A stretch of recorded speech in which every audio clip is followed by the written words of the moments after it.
Adding signage to the Meridian Archer 1200 barrier is a very straightforward nuts and bolts operation.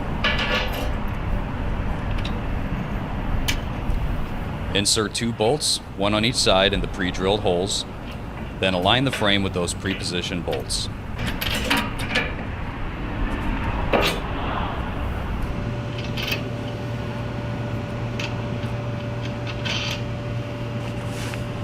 You always want to make sure that you have your lock washer that goes on before the nut.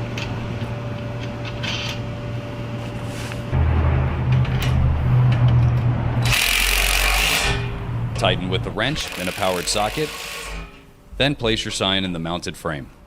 There might be certain circumstances where you don't want your sign in the up position, such as when you're transporting them to their final destination. Whenever that's the case, you pull the pins, and the sign folds down until you're ready to put it back up again.